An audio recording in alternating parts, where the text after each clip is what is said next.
सासू माँ बदल गई। कहानी उस घर की है जहाँ बहू और बेटी को एक माना जाता था, लेकिन फिर अरे शिखा बेटा, तू रसोई में क्यों घुसी रहती है?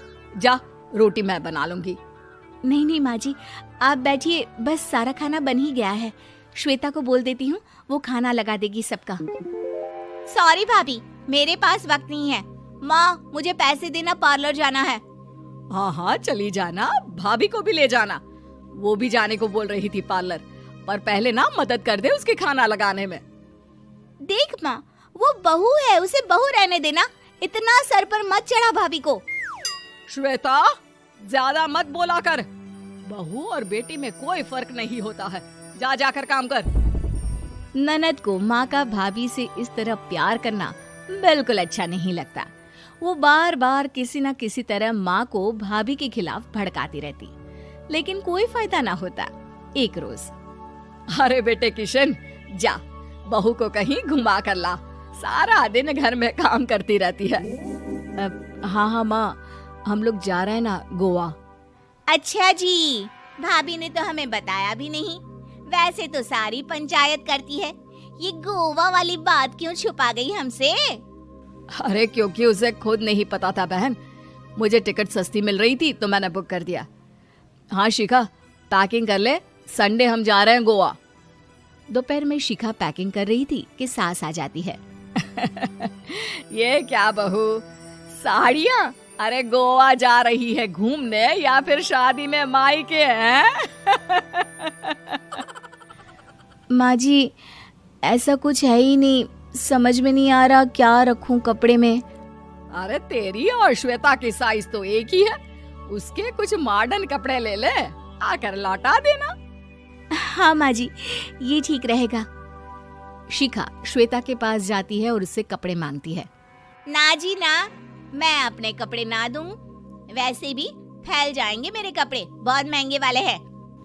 शिखा मुंह लटकाकर कमरे में आ जाती है तो सास कहती है, चल तैयार हो जा, तुझे मैं शॉपिंग करा कर लाती हूँ गोवा की।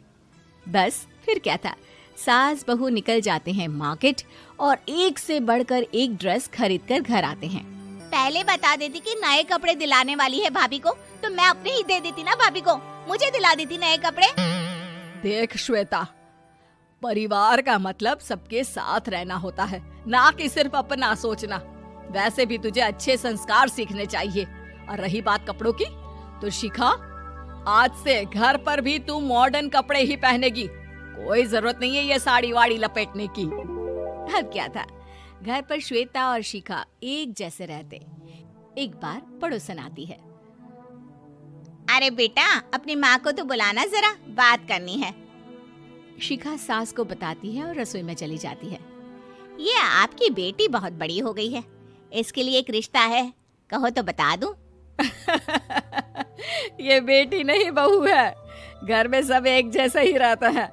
वैसे मेरी बेटी भी बड़ी हो गई है, कोई रिश्ता हो तो जरूर बताना। पड़ोसन रिश्ता लेकर उन लोगों के घर आती है।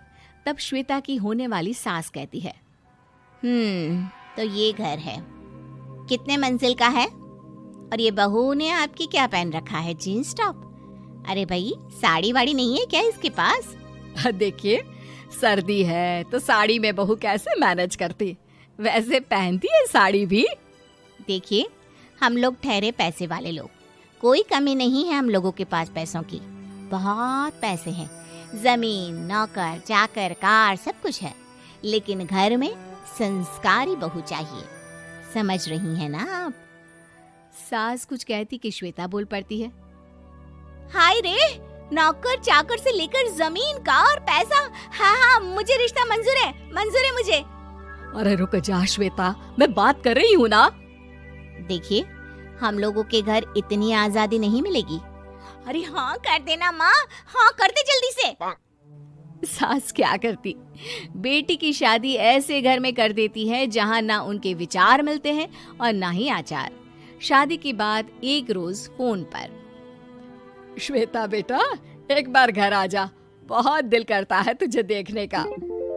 माँ, वो घर पर बहुत काम होता है, कैसे आऊँ? बड़ा घर है, लेकिन आने जाने वालों की लाइन ही लगी रहती है। बेटा मैं तो जानती थी उस घर का हाल, लेकिन तू ही नहीं मान रही थी।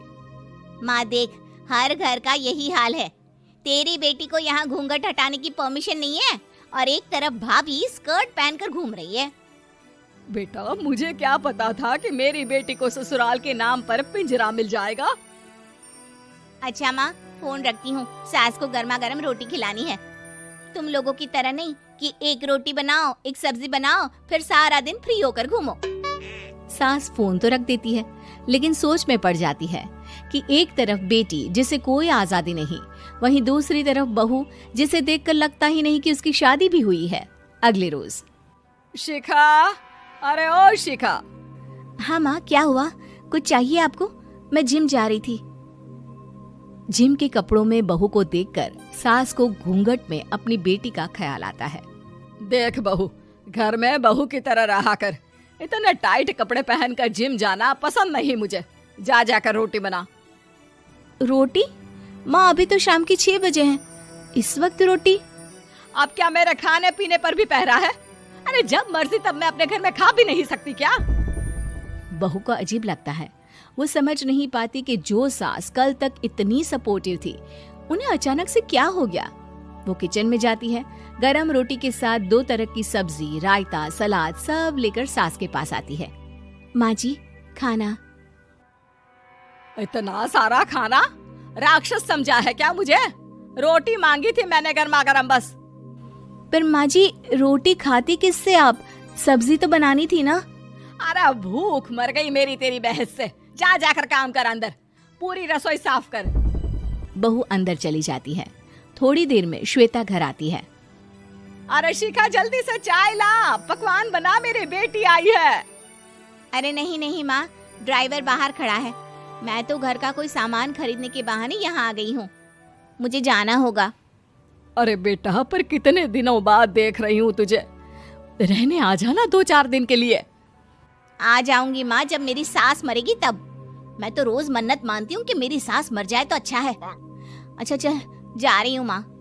हे भगवान, कैसे कैसे दिन देखने पड़ रहे हैं मेरी बेटी को। सास अंदर जाती है, जहाँ श्वेता की जिम वाली सहेली का फोन आया होता है। क्या बात है, आज जिम नहीं आई? अरे पता नहीं यार, आज माँ को क्या हो गया अचानक। पर खैर कोई नहीं, लगता नहीं कि मैं अब जिम आ पाऊंगी। शिखा स्पीकर पर बात कर रही थी, जिसे सास सुन रही थी। यार ये सास ना होती ही ऐसी है। मैं तो कहती हूँ बुढ़िया जल्दी मरे और तू आराम से जिए। शिखा को सहेली की बात पर गुस्सा आ जाता है। माँ के मरने की कौन सा बच्चा दुआ मांगता है मोहिनी? आगे से ऐसी बात मेरे सामने मत करना। हमारे घर की शोभा ही माँ है। क्या हुआ जो थोड़ी सख्ती दिखा रही है? उसमें भी कोई ना कोई उनकी भलाई ही होगी। मैं तो कहती हूँ भगवान मेरे जैसी सास सबको दे, जो सिर्फ माँ की तरह है। सास वाली तो कोई बात ही नहीं है उनमें। सास ये बात सुन रही थी। उनकी आंख में आंसू आ जाते हैं कि क्यों वो बेटी की किस्मत में बहू को भी भागीदार बना रही थी। शिखा, अरे ओ शिखा, क्या हो गया? जिम नहीं जाना क्या?